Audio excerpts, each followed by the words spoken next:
Subscribe करें और bell दबाएं ताकि कोई खबर रह न जाए।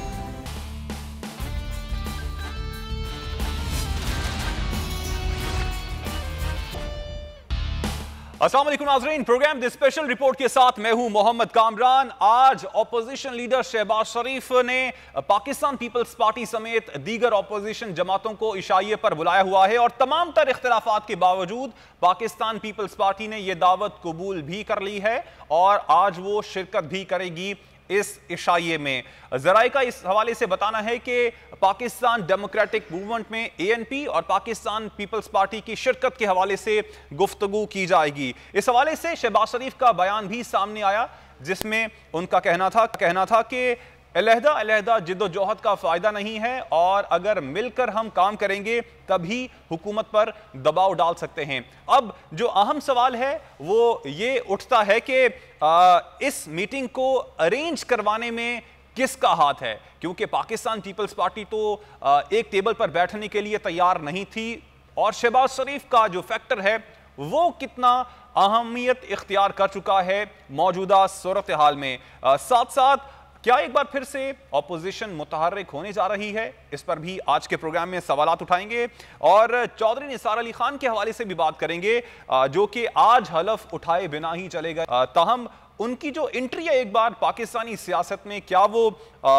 पेशखेमा है किसी तब्दीली का, इस हवाले से आज के प्रोग्राम में बात करेंगे। हमारे साथ मौजूद होंगे पाकिस्तान मुस्लिम लीग नून के रहनुमा सदीकुल फारूक और पाकिस्तान तहरीक इंसाफ के रहनुमा शौकत बसरा भी हमें ज्वाइन कर चुके हैं। आप दोनों का शुक्रिया। शौकत बसरा साहब, आपसे गुफ्तगू का आगाज करना चाहूंगा। सबसे पहले चौधरी निसार अली खान की ही बात कर लेते हैं। आपसे कुछ देर पहले उन्होंने मीडिया से भी गुफ्तगू की, क्या कहते हैं आप, अब कुछ तब्दीली का पेश खेमा समझा जाए? 3 साल बाद वो हलफ उठाने आ रहे थे। देखिए, सियासत जो होती है ये मुमकिनात का खेल है। वो नेपोलियन बोनापार्ट ने बहुत खूबसूरत फ़िक्रा कहा था कि जो नामुमकिन का लफ्ज़ है वो पागलों की डिक्शनरी में होता है, वो अक्लमंदों की डिक्शनरी में नहीं होता। सियासत में हर चीज़ मुमकिन है। कल के दोस्त आज के मुखालिफ इत्तेहाद बनते रहते हैं, टूटते रहते हैं, तो इसमें कोई ऐसी ये चंबे वाली बात नहीं है। लेकिन सर अब देखने में ये आ रहा है, गुज़श्ता रोज से यही बातें हो रही थी कि पाकिस्तान तहरीक इंसाफ नहीं चाहती कि चौधरी निसार अली खान हलफ उठाएं, इसकी क्या वजह है? नहीं कामरान भाई, तहरीक इंसाफ कौन होती है? चौधरी निसार अली खान साहब को उनका आइनी और कानूनी हक उनसे छीनने वाली सवाल ही पैदा नहीं होता। मेरे भाई, ये उनको उनके अवाम ने मैंडेट दिया है, उनको आईने पाकिस्तान ने हक दिया है, ये उनको जमहूरियत का, जिसको हम बार बार कहते हैं जमहूरियत है, तो यहाँ की अमरीत या डिक्टेटरशिप थोड़ी है। तो आज जो इशू हुआ है आप देख लीजिएगा, 1-2 दिन बाद में बातें क्लियर हो जाएंगी। बिल्कुल इस बात को मैं इसकी सख्त अल्फाज में सर, फिर जो सदारती रेफरेंस आपकी हुकूमत की जानिब से लाया गया था एक मुद्दत के अंदर हलफ उठाने के हवाले से, क्या वो चौधरी निसार पे अप्लाई नहीं होगा? कामरान भाई, हम तो इलेक्शन रिफॉर्म्स की और ये जो कुछ इलेक्शन के बाद की चीज़ें हैं, हम तो रिफॉर्म्स चाहते हैं। हम अब देखिए ना, बार बार यही बात कही जाती है कि रिफॉर्म्स नहीं है, इसमें बेहतरी नहीं है, किसी को निज़ाम पे जो है वो भरोसा नहीं है। तो ये भी उसी का हिस्सा है। अगर हम ये लाने जा रहे हैं तो इसका मतलब ये कतई हरगज़ नहीं है कि हम चौधरी निसार अली खान साहब का रास्ता रोकना चाहते हैं। चौधरी निसार अली खान साहब अदालतें आज़ाद हैं, वो सुप्रीम कोर्ट जा सकते हैं, वो हाई कोर्ट जा सकते हैं। अगर हम कोई भी ऐसा गैर आइनी या गैर कानूनी काम करेंगे तो ये जहन से निकाल दें ये जो स्पेकुलेशंस हो रही हैं कि हमें चौधरी निसार साहब इंडिपेंडेंट इलेक्शन जीत कर आए हैं और बहुत बेहतर होता। मैं ये एक बात ज़रूर कहूँगा, 2.5 साल उन्होंने अपना जो हल्का है उनको खाली नहीं रहना चाहिए था। हल्के के लोगों ने उनको नुमाइंदगी दी थी, उनको आके फोरम के ऊपर, इजलास में आकर, असम्बली के ऊपर, वहाँ पर उनकी नुमाइंदगी करनी चाहिए थी, उनके जो मसाइल हैं उन पर बात करनी चाहिए थी। तो मेरा ख्याल है देर आए दुरुस्त आए, तो उन्होंने बहुत अच्छा फैसला लिया है। अब जो आइनी मामलात हैं, जो कानूनी मामलात हैं, उसके ऊपर ना मैं कोई राय दे सकता हूँ ना आप दे सकते हैं। वो तो जो आइन कहेगा, कानून कहेगा, उसके ऊपर मनोअन अमल होगा। तो लेट्स सी। अभी उन्होंने आज ठीक है, इससे पहले कि बसरा साहब मैं सदीकुल फारूक साहब की जानिब बढ़ूं, एक और सवाल का जवाब दे दीजिएगा। इतलात थी कि शहबाज शरीफ से टेलीफोनिक राब्ता हुआ है चौधरी निसार अली खान का, इस तरह का कोई राब्ता पाकिस्तान तहरीक इंसाफ की जानिब से भी किया गया? क्योंकि जैसे कि आपने खुद भी बताया, वो आजाद सीट पर अपनी सीट जीत कर अब वो हलफ उठाने जा रहे हैं। कामरान भाई, जहाँ तक मियाँ शहबाज शरीफ साहब से मुलाकात का तल्लुक है, ना मेरे पास चिड़िया है ना चुड़ैल है जिससे मैं बता सकूं कि उन्होंने मुलाकात नहीं, टेलीफोनिक राब्ता हुआ था, बड़ी स्ट्रांग इतला थी। लेकिन एनी हाउ, क्या पाकिस्तान तहरीक इंसाफ चाहती है कि चौधरी निसार उनकी पार्टी में शामिल हो जाएं? अब आजाद अरकान होते हैं, कोई भी जमात होगी वो चाहेगी कि आजाद अरकान उनकी सफ में शामिल हो ताकि उनकी स्ट्रेंथ स्ट्रांग हो। कामरान भाई, आपने पहले सवाल किया, अब 2 सवाल और आपने कर दिए, मेरा जवाब ले लें, 1 बाय 1 मुझसे जवाब देता हूँ। पहली बात तो ना मैं टेलीफोन के वो जो टेलीफोन रब्ता इनका हुआ था तो मैं ना तो सुन रहा था, ना ही मेरे नॉलेज में, ना ही हमारी इसका इल्म है हमें। दूसरी बात, जहाँ तक आप हमारी पार्टी की बात कहते हैं, इसके ऊपर मैं ज़रूर राय दे सकता हूँ। वहाँ पर ना उन्होंने कोई रब्ता किया है, ना हमारी तरफ से कोई रब्ता हुआ है, ये बिल्कुल क्लियर बात है। तो मेरे ख्याल में आप तो किसी दूसरे सवाल की गुंजाइश और चाहते भी नहीं है, और पाकिस्तान तहरीक इंसाफ चाहती भी नहीं है। देखें, फिर मैंने आपको स्टार्ट में एक बात कही थी कि ये जो नामुमकिन है, ना चाहना, सियासत मुमकिनात की बात है, सियासत डायलॉग की बात है। अगर कल टेबल पे कोई बात आती है, कोई डायलॉग होता है, कोई बातचीत होती है, तो डेफिनेटली उसमें से अगर कोई चीज़ें होंगी तो वो अवाम के सामने आएंगी। आज के दिन तक, इस वक्त जब मैं बोल टीवी पे कामरान भाई का शो कर रहा हूँ, मैं आपको श्योर करता हूँ हमारे साथ ना कोई रब्ता है, ना हमारे साथ वो शामिल होने के लिए उन्होंने कोई गुफ्तगू किया, ना ही हमने उनको इनवाइट किया। ठीक, आपका पॉइंट आ गया। सदीकुल फारूक साहब, आपकी जानिब आना चाहूंगा। सदीक साहब, राब्ते हुए हैं पाकिस्तान मुस्लिम लीग नून के चौधरी निसार अली खान से, पर क्या पाकिस्तान मुस्लिम लीग नून चाहती है कि चौधरी निसार अली खान वापस पार्टी में आ जाएं? रहीम, बहुत शुक्रिया। राब्ते हुए हैं या नहीं हुए, मैंने भी सुना है, बाकी क़यादत फैसला करेगी वो आना चाहते हैं या नहीं आना चाहते। अगर वो आना चाहते हैं तो क़यादत फैसला करेगी कि उन्हें मुस्लिम लीग नून में वापस लेना है या नहीं लेना। तो हमें आपको सबको उनके राब्ते और फिर उसके जवाब में क्या हमारी पार्टी की क़यादत कहती है उसका इंतज़ार करना होगा। ठीक है। अच्छा सर, एक और सवाल आपसे करना चाहूँगा, क्या समझते हैं आपके 2.5-3 साल बाद इस तरह उनका हलफ उठाना ठीक है? आपकी अपनी पर्सनल राय क्या है? देखिए जी, मेरी ज़ाती राय तो यही है कि अगर अब उन्होंने हल्फ उठाने का फ़ैसला किया, ये शुरू में ही कर लेना चाहिए था। लेकिन इंसान है, कभी कोई कंसिडरेशंस होती हैं, कभी कोई उसके पेश नज़र ऑप्शंस होते हैं, और राय बदलती भी रहती है हालात के मुताबिक। तो अगर उन्होंने अब राय बदली है, कुछ ऐसे हक़ाइक़ उनके सामने आए हैं या कुछ ऐसी सूरत हाल सामने आई है जिसके पेश नज़र उन्होंने हल्फ उठाने का फ़ैसला किया है, तो ये उनका फ़ैसला है। ठीक है। और सर, कुछ तब्दीली का पेश खेमा समझते हैं आप? एकदम से 3 साल बाद जो उनका हलफ उठाने का फैसला है, ये खुद से तो नहीं किया गया होगा, एकदम से तो कुछ ना कुछ सोच के किया गया होगा। तो क्या इसको आप कुछ तब्दीली से जोड़ते हैं? इस बात को पंजाब में कुछ तब्दीली एक्सपेक्ट कर रहे हैं? आप सर्च करूं कि जिन हालात में ये हुकूमत चल रही है, कभी जहांगीर तरीन साहब का मसला होता है, कभी कोई और मसला होता है, कभी कोई दूसरा ग्रुप खड़ा होता है, कभी कुरैशी साहब का ग्रुप होता है, और वगैरह वगैरह। तो जिन हालात में ये चल रही है और जिस तरह से ये अब आके इन्होंने मईशत की तरक्की का झुर्लू 24 घंटे में चला दिया है, तो इस तरह फितरी बात यही है कि ये चलने वाली हुकूमत नहीं है।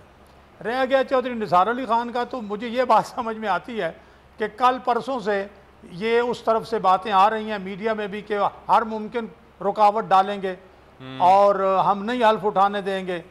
अब रह गई बात बसरा साहब की। अब बसरा साहब जो मर्ज़ी कहें, या मैं भी अगर कहूं कि नहीं मेरी पार्टी की क़यादत ये फैसला करेगी, ये नहीं करेगी, जबकि मुझे मालूम ना हो, तो हमारे इस लिहाज से हमारी बात की कोई वक़्त नहीं होगी, ना बसरा साहब की बात की वक़्त। पॉइंट आ गया आपका। लेकिन परवेज़ इलाही साहब का उधर चला जाना और डिप्टी स्पीकर का किसी और जगह चला जाना, अगर हल्फ वो उठा लेते हैं तो क्या मसला है? अगर एक MPA के हल्फ उठाने पर ये हुकूमत जो है ये लर्ज रही है, कांप रही है, तो फिर आज से अंदाज़ा लगा लें कि इस हुकूमत की सर वो असल में एक एमपीए को ऐसे देखते हैं कि वो शायद समझते हैं कि ये एक एमपीए जो है किसी के इशारे पे और किसी वजह से ये हलफ उठा रहा है, शायद इसी वजह से वो इसकी हलफ बर्दारी की के रास्ते में रोड़े अटकाना भी चाहते हैं। हमारे साथ मौजूद रहिएगा शौकत बसरा साहब। अब कुछ पाकिस्तान डेमोक्रेटिक मूवमेंट की बात भी कर लेते हैं। आज शहबाज शरीफ की जानिब से अपोजिशन जमातों को इशारा दिया गया है, पाकिस्तान पीपल्स पार्टी भी उसमें शिरकत करेगी, जिसमें पाकिस्तान डेमोक्रेटिक मूवमेंट को एक बार फिर से मुतहर्रिक करने और जोड़ने की बात की जाएगी। हुकूमत परेशान है क्योंकि हुकूमत की अगर अपनी पार्टी के अंदर टूट फूट देखी जाए, जहांगीर तरीन ग्रुप को देखा जाए, दीगर जो मुश्किलात हैं, उसके बाद पाकिस्तान डेमोक्रेटिक मूवमेंट भी सामने आ जाती है, तो परेशानी तो होगी ना। कामरान भाई, इस सवाल का जवाब देने से पहले अभी जो मलका जज्बात सदीकुल फारूक साहब रंग भर रहे थे डायलॉग का कि कपकपाहट है, टांगें कांप रही हैं, ये पता नहीं कौन सा फिल्म का डायलॉग था और इनको पता नहीं कहाँ से वो नज़र आ गया।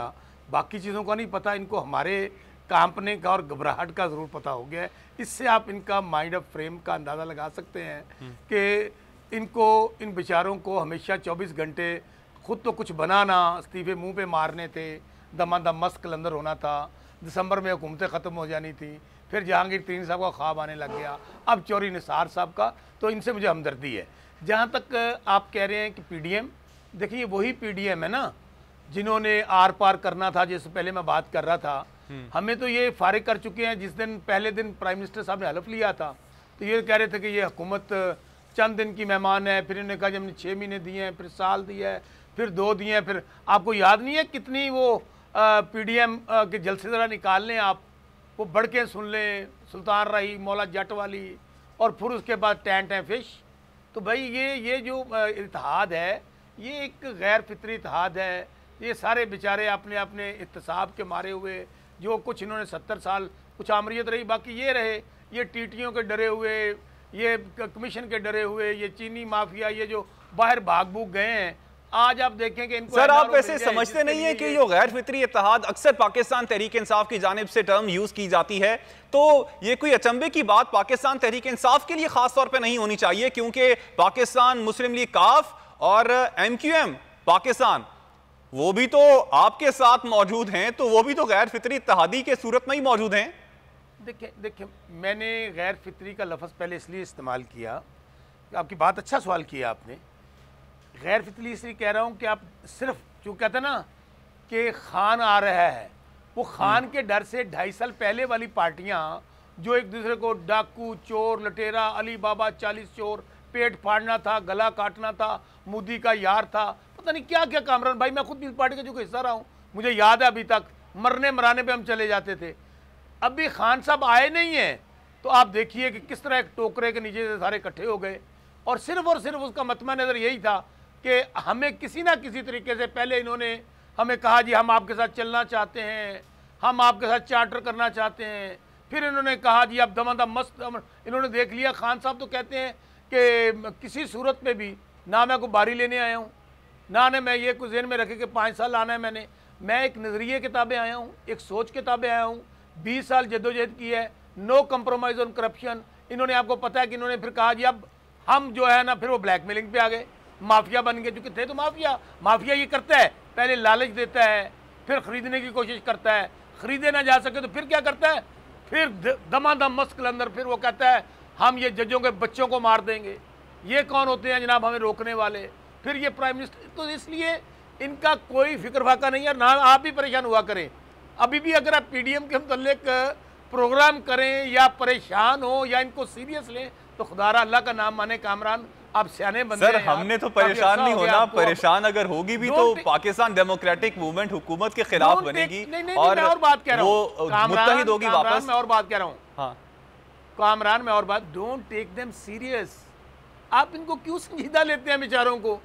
ये तो एक नगा करे ना। आप मुझे एक बात बताइए, पहले जो इलेक्शन था हम सिलेक्टेड थे, कराची वाला इलेक्शन होने के बाद कौन सिलेक्टेड हुआ, कौन इलेक्टेड हुआ? छोड़ दें इन बातों को यार, आपको पता भी है इनका कि ये कौन लोग हैं, क्या इनका बैकग्राउंड है, क्या इनका ये। ठीक, आपका पॉइंट आ गया। अच्छा सदीकुल फारूक साहब, अब आगे जो आज इशारा दिया गया है शहबाज शरीफ की जानिब से, पाकिस्तान पीपल्स पार्टी पीडीएम का हिस्सा बनते हुए आप देखते हैं, और अगर बन जाती है क्यों, तो क्या जो कॉन्फिडेंस पहले था जो एतबार पहले था पाकिस्तान मुस्लिम लीग नून और दीगर जमातों को पाकिस्तान पीपल्स पार्टी पर, क्या अभी वो बरकरार रहेगा? देखिए, शहबाज शरीफ साहब लीडर ऑफ द अपोजिशन ने ये इशारा दिया है और सब पार्टियों ने दावत कबूल की है। पीपल्स पार्टी पीडीएम से अलग तो नहीं हुई थी, पीपल्स पार्टी ने पीडीएम को छोड़ा तो नहीं था, इसलिए मैं ये, लेकिन कुछ चीज़ें जो सेनेट के अपना लीडर ऑफ द अपोजिशन का इलेक्शन और उसमें जो मामलात ऐसे बन गए थे, मैं समझता हूँ यहाँ बैठ के वो इशू भी हल कर लिया जाएगा।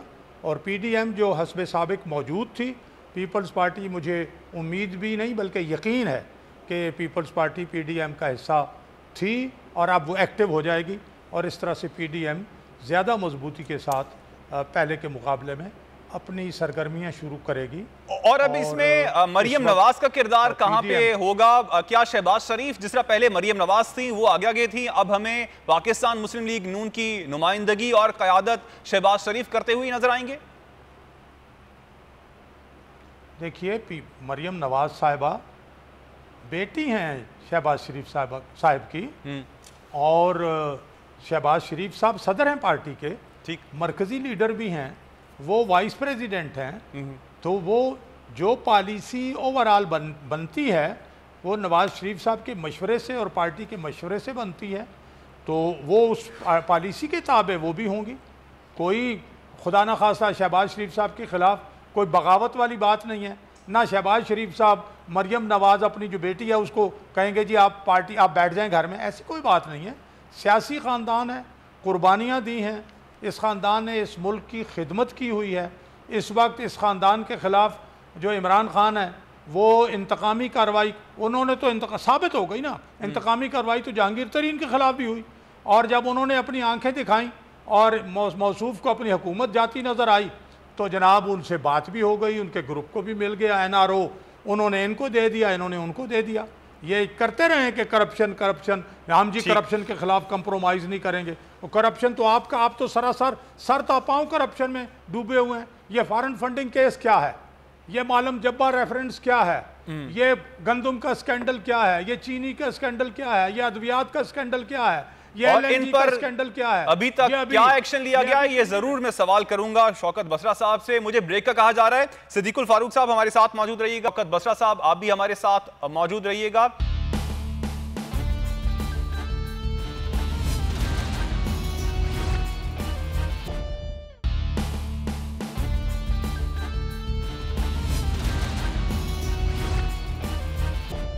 प्रोग्राम के सिलसिले को आगे बढ़ाते हैं। शौकत बसरा साहब आपकी जानिब आना चाहूँगा। इससे पहले कि मैं पाकिस्तान डेमोक्रेटिक मूवमेंट के हवाले से मजीद सवालात करूँ, सिद्दीकुल फारूक साहब ने बहुत से सवालात उठाए थे। उनका ये कहना था कि आपकी जानिब से जो स्कैंडल सामने आते हैं पाकिस्तान तहरीक इंसाफ के, उन पर एहतसाब के नाम पर आप क्या कर रहे हैं?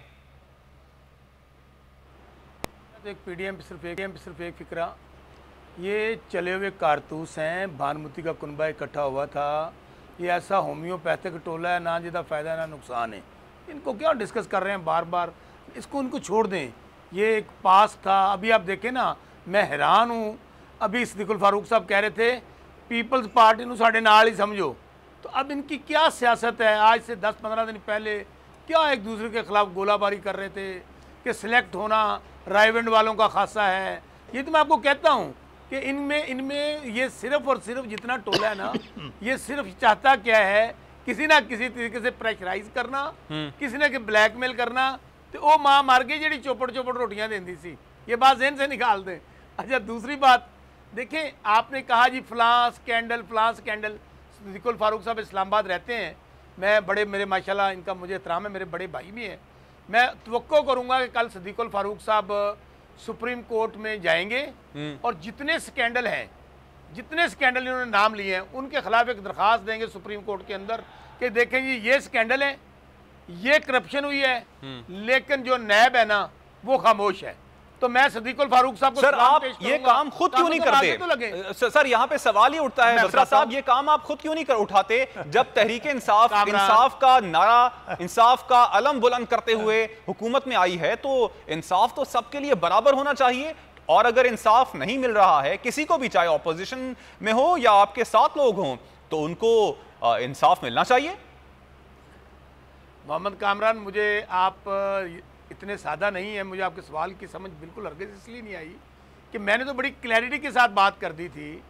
अगर नैब कुछ गलत कर रहा है, नैब फेवर कर रहा है हमारे लोगों को, तो वो सवाल हमारे ऊपर उठ रहा है ना। हाँ, अगर देखे ना उसको बड़ा क्लियर, दोबारा मैं सवाल करता सर, मैं एक और सवाल सर आपसे करता हूं सर इस जितने स्कैंडल्स इस वक्त पाकिस्तान तहरीक इंसाफ की हुकूमत पे आए हैं, अगर ये इतने से पुराने स्कैंडल्स जो आप ऑपोजिशन के लेके सामने चल रहे हैं और उन पे गिरफ्तारियां हो रही हैं, तो आपके स्कैंडल्स पे गिरफ्तारियां क्यों नहीं होती हैं? वजारतों से इस्तीफे दे दिए जाते हैं लेकिन उनके नाम ECL पे नहीं आते हैं, उनकी गिरफ्तारियां नहीं होती हैं।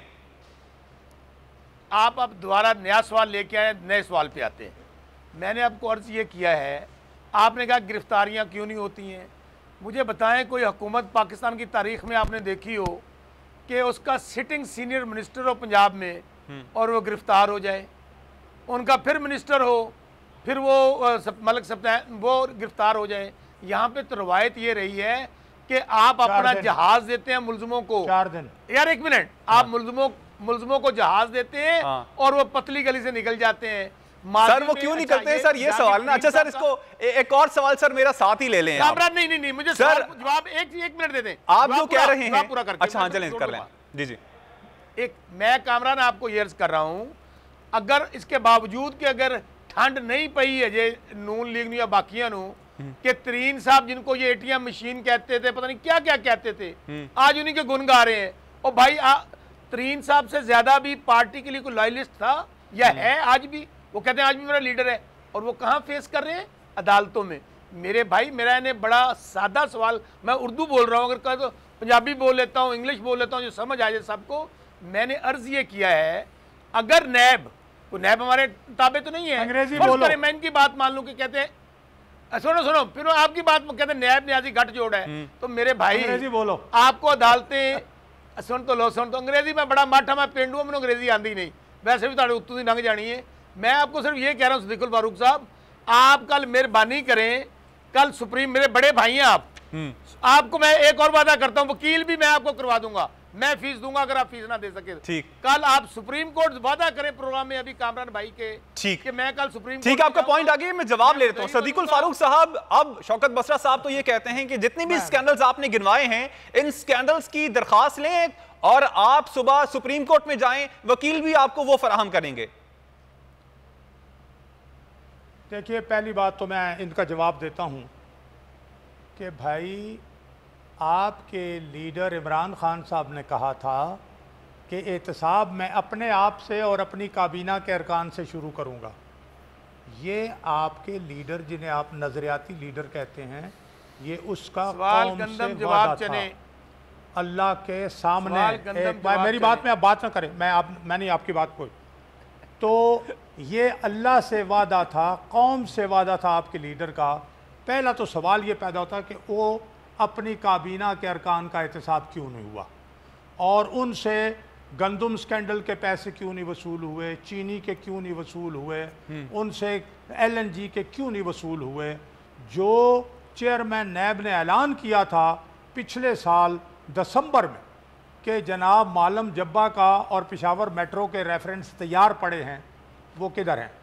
ये आपकी ड्यूटी बनती है, आईनी और कानूनी, इमरान खान की, वो क्यों नहीं कर रहे? और बात अगली बात सुने कि जो इलेक्शन कमीशन में जो फॉरेन फंडिंग केस 7 साल से पड़ा हुआ है, वहां आपके बंदे जा नहीं रहे। ये कोई मामूली बात है? आप क्यों नहीं अपने आप को पेश कर रहे? ठीक, आप क्यों उससे गुरेज कर रहे हैं और भाग रहे हैं? अच्छा, अगली बात, इन्होंने कहा जी ये PDM जो है ये भागवती का कुंभा है। PDM तो है ही 10 जमातों का, PDM तो है ही 10 जमातों का इत्तेहाद। भाई, आपकी पार्टी, आपकी तहरीक इंसाफ कहीं कामरान भाई, आप मेरे सवाल का जवाब नहीं लेके दे रहे। का कुंभा है। अगली बात सुने, प्रिसाइसली आप अगर जवाब देना चाहें कि सुबह आप सुप्रीम कोर्ट जा सकते हैं, उन तमाम स्कैंडल जो ड्यूटी है और उसका वकील जो है वो शौकत बसरा करेंगे। आप अपना आईनी फर्ज अदा करें कि जो कमिटमेंट किया है, हमने तो कमिटमेंट ही नहीं की है। आपका पॉइंट आ गया, ठीक है। बहुत शुक्रिया सिद्दीकुल फारूक साहब, आपके वक्त का। शौकत बसरा साहब, आपने वक्त दिया, आपका। नाजरीन, हम प्रोग्राम के नेक्स्ट सेगमेंट की जाने बढ़ेंगे। सिंध में डाकुओं की कार्रवाइयां बढ़ती जा रही हैं। गुज़श्ता रोज डाकुओं ने जिला शिकारपुर का इलाका है गड़ी तेगू, जहां पर पुलिस की बख्तरबंद गाड़ी पर हमला किया, जिसके नतीजे में 3 एहलकार शहीद हो गए, 2 SHO समेत 4 एहलकार जख्मी भी हुए। और नाजरीन, बख्तरबंद गाड़ी पर हमले की इत्तला अंदर फंसे हुए एहलकारों ने आला हुकाम को व्हाट्सएप पर दी, जिसके बाद पुलिस मूव हुई। अफसोस के साथ कहना पड़ता है कि डाकुओं ने बख्तरबंद गाड़ी पर हमले के दौरान वीडियो भी बनाई। और आपको बताते चलें कि बख्तरबंद गाड़ी पर कब्जा करके डांस भी किया गया और इसकी वीडियो भी बनाई गई। हवाई फायरिंग की बोल न्यूज़ पर पहले भी सिंध में डाकुओं की बढ़ती हुई तादाद और अगवा की वारदातों के हवाले से हम आपको आगाह करते रहे हैं, लेकिन सिंध हुकूमत के कान पर जूं तक नहीं रेंगी है। बोल न्यूज़ ने इसी प्रोग्राम में कुछ अरसे कबल डाकुओं से मुताल्लिक सूरत हाल बयान की थी। अब सूरत हाल यह है कि डाकू बालाई सिंध में धड़ल्ले से कार्रवाइयां कर रहे हैं और पुलिस तमाशाई बनी हुई है। एक वीडियो भी आपको दिखाना चाहेंगे। इस वीडियो में पुलिस एहलकार बख्तरबंद गाड़ी में मौजूद हैं और आला हुकाम से अपीलें करते हुए नजर आ रहे हैं। तो आपने सुना कि ये पुलिस एहलकार हैं। जब ये तमाम कार्रवाई हो रही थी उस वक्त बख्तरबंद गाड़ी में मौजूद थे और बाहर डाकू इन पर फायरिंग कर रहे थे और बेबस है ये पुलिस वाले। एक और वीडियो भी हमारे पास मौजूद है जिसमें जो ये डाकू हैं वो इसी बख्तरबंद गाड़ी पर फायरिंग करते हुए देखे जा सकते हैं। तो वीडियो में आप देख सकते हैं कि ये डाकू वहां पर मौजूद हैं, पुलिस पर अंधाधुंध फायरिंग की जा रही है। कोई आम डाकू नहीं है, जदीद तरीन असलहे से लैस ये डाकू हैं जो कि पुलिस के सामने खड़े हैं और पुलिस बेबस दिखाई देती है। पुलिस, इसका काम हिफाजत होता है अवाम की, वो अपनी हिफाजत करने से भी कासिर दिखाई देते हैं। एक और वीडियो हमारे पास मौजूद है जहां पर यही डाकू पुलिस को खुल्लम खुल्ला धमकियां दे रहे हैं, वीडियोस बना रहे हैं और ये वीडियोस जो हैं ये धमकियां देते हुए पुलिस को ही सेंड की जा रही हैं। वो वीडियो भी आपको दिखाते हैं। इसी सारी सूरत हाल पर बात करने के लिए इस वक्त हमारे साथ मौजूद हैं ब्यूरो हेड हैं सक्खर के शाहिद अली। बहुत शुक्रिया शाहिद, आपके वक्त का। शाहिद, सबसे पहले तो इस वक्त ताजा तरीन सूरत हाल क्या है उस हवाले से अपडेट कीजिएगा। सुनने में आ रहा था कि मजीद पुलिस भी वहां पर बुलवाई गई है और मुकाबला किया जाएगा अब इन डाकुओं का, और पुलिस की जानिब से यह बयान भी सामने आया था कि या अब वो नहीं, ये डाकू नहीं या फिर हम नहीं। बिल्कुल ठीक बात है। मैं वैसे आपके पास इस वक्त कम है, वरना मैं ये जरूर दिखाता कि हमने गुज़िश्ता प्रोग्राम में ये बात वाज़ेह की थी कि सिंध में डाकुओं का असर बढ़ रहा है। इनके जो गिरोह हैं वो बहुत ज़्यादा होते चले जा रहे हैं और ये गिरोह जो हैं वो हमारे लिए आगे जाके मुश्किल का सबब बनेंगे, सिंध के अवाम को प्रॉब्लम में डालेंगे। और ऐसा ही हुआ। न सिंध हुकूमत ने इस पर तवज्जो दी, न पुलिस ने इस मामले पर कोई तवज्जो दी। अब जो ताज़ा तरीन अपडेट है, गड़ी तेगो और खानपुर कच्चे के इलाके में पुलिस की भारी नफरी पहुंची हुई है। DIG नासिर आफ्ताब, SSP शिकारपुर जो है अमीर सऊद मक्सी, वो भी वहां मौजूद है और पूरे इलाके की नाकाबंदी है। लेकिन मैं आपको एक ताज़ा तरीन अपडेट ये बता दूं कि जहां पुलिस ने घेराव किया है इस पूरे इलाके का, वहीं जो गड़ी तेगो है, यहाँ के जो तेगानी कबीले के सरदार है, सरदार तेगो खान तेगानी, ये कराची गुलिस्तान जौहर में थे अपने 2 बेटों के साथ और भतीजे के साथ। इन्हें कराची पुलिस ने वहां से अरेस्ट कर लिया है क्योंकि ये कहा जा रहा था कि गड़ी तेगो में जो कार्रवाई होती है उनके पीछे कोई ना कोई मकामी सरदार जरूर होता है। पुलिस ने कंफर्म किया है इनकी गिरफ्तारी को और सरदार तेगो खान तेगानी को गिरफ्तार कर लिया है। ओके, अच्छा शायद अब एक और चीज आपसे पूछना चाहूंगा, हमारे नाजरीन को बताइएगा कि कितनी बड़ी तादाद में इस वक्त डाकू जो हैं इस कच्चे के इलाके में मौजूद हैं और इनको सरपरस्ती किसकी हासिल है? देखिए, इस वक्त जो है वो मैं बात करूं अगर तो भुटकी, सक्खर, शिकारपुर, कंदकोट, कशमोर, जैकबाद, खैरपुर, इन तमाम अजला में 30 से ज्यादा गिरोह काम कर रहे हैं। मुख्तलिफ कबाइल के गिरोह हैं। जो हैरत अंगेज बात है कि इन डाकुओं के पास इंतहाई जदीद वेपन्स हैं, एंटी एयरक्राफ्ट गने हैं इनके पास, जिसके हम आपको फोटो दिखा रहे हैं। आपके पास फोटो इसके हम मौजूद है जो हमने प्रोवाइड किए हैं आपको। डाकुओं के पास जदीद असला है, लेकिन अगर आप गौर करेंगे तो पुलिस के पास क्या है, उनके पास सबसे बड़ी गन जो है वो G3 राइफल है। उनको जो बख्तरबंद गाड़ियां दी गई हैं वो नाकिस और नाकारा है। इस पर पहले ही इंक्वायरी 1.5 साल पहले हो चुकी है। ये बख्तरबंद गाड़ियां जो ये जहां से बनवाई गई थी वो नाकिस बनवाई गई हैं। इससे पहले भी एक एसएचओ अपनी पूरी टीम के साथ इसी बख्तरबंद गाड़ी के अंदर होते हुए जो है डाकुओं की गोलियों का शिकार बने थे और इन बख्तरबंद को चीरती हुई गोलियां जो है अंदर घुसी थी। और जो गुज़िश्ता रोज सिपाहियों की आपने सूरत हाल देखी उसके अंदर भी ऐसा ही हुआ है। गोलियां अंदर तक जाकर लगी हैं। उनके पास, डाकुओं के पास जदीद वेपन है। लेकिन अफसोस और हैरत की बात यह है कि चंद सौ डाकू हैं, 30 गिरोह हैं, कितने डाकू होंगे, 600 800, मगर आपके पास इतनी बड़ी पुलिस फोर्स है, उसको जदीद वेपन उनके पास होने चाहिए। सिंध गवर्नमेंट जो है उसको इस पर तवज्जो देनी चाहिए थी। आपके पास रेंजर्स मौजूद है। मैं आपको ताजा तरीन ये बताता हूँ कि Sindh high court Sukkur bench के जस्टिस आफ्ताब अहमद गुरर ने आज यहाँ पर रिमार्क्स दिए हैं कोर्ट के अंदर। उन्होंने कहा है कि नाकिस और असला देकर, नाकारा बख्तरबंद गाड़ियां देकर आप कच्चे में पुलिस वालों को रवाना कर देते हैं ताकि उनको मरवा दिया जाए, लेकिन आप जो है उनको जदीद वेपन नहीं देते हैं, डाकुओं पर कंट्रोल नहीं करते हैं। ये सिंध हुकूमत कब ये काम करेगी? ठीक है। अच्छा शाहिद, अब जदीद असलहा हम देख भी सकते हैं टेलीविजन स्क्रीन पर जो कि इन डाकुओं के पास मौजूद है। सवाल ये उठता है कि ये जदीद असलहा, एंटी एयरक्राफ्ट गन्स तक यहां पर रॉकेट लॉन्चर्स मौजूद हैं। ये रॉकेट लॉन्चर्स, ये एंटी एयरक्राफ्ट गन्स, ये इन डाकुओं तक पहुंची कैसे? कामरान, ये बड़ा रैकेट है। ये आप समझ लीजिए कि ये इलाका गैर से ये असलाहा चलता है। मुख्तलिफ गाड़ियों और मुख्तलिफ चैनल से ये असला जो है डाकुओं के पास आता है। आज सिंध में इस इलाके में जो 30 गिरोह काम कर रहे हैं, आप देखेंगे गुज़िश्ता दिनों भी इन्होंने बड़ी कार्रवाई की। एक डाकू जागरानी है, जरूर जागरानी, जिसने चाचड़ कबीले के 9 अफराद को मार दिया है। और ये कल जो है जो पुलिस एहलकार ये शहीद हुए हैं, ये भी किसी के बेटे थे, ये भी किसी के बच्चे थे। पुलिस के जो अल अफसरान है वो खुद तो 2-2 3-3 गाड़ियों के स्क्वाड में घूमते हैं, लेकिन इनको अगर आप ऐसी नाकारा असला देकर और ऐसी बख्तरबंद गाड़ियों में कच्चे में भेज देंगे बगैर प्लानिंग के। शिकारपुर जिले में से 10 लोग अगवा थे। ये आईजी सिंध का आबाई जिला है। यहाँ पर नए एसएसपी अमीर सऊद मक्सी को लगाया गया। उन्होंने अंधाधुंध आते ही ऑपरेशन शुरू कर दिया, ना कोई प्लानिंग की, ना कुछ नजर आया। आप देखेंगे बगैर प्लानिंग के इनके पुलिस। ठीक है शाहिद, मेरे पास टाइम कम है। मैं लास्ट सवाल आपसे ये भी करना चाहूंगा कि रेंजर्स को क्यों तलब नहीं किया जाता है? रेंजर्स के पास जदीद तरीन असलहा भी मौजूद है, बख्तरबंद गाड़ियां भी मौजूद हैं, उनका इस्तेमाल क्यों नहीं किया जाता है?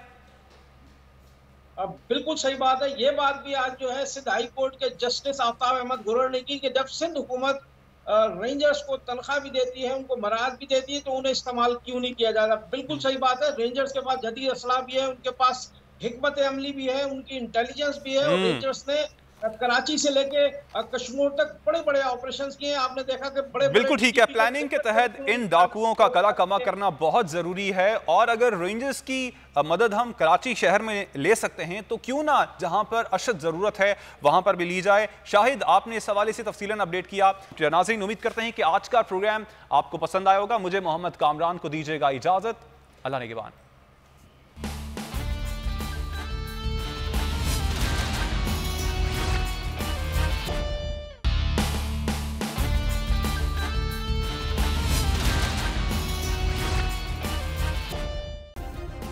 सब्सक्राइब करें और बेल दबाएं ताकि कोई खबर रह न जाए।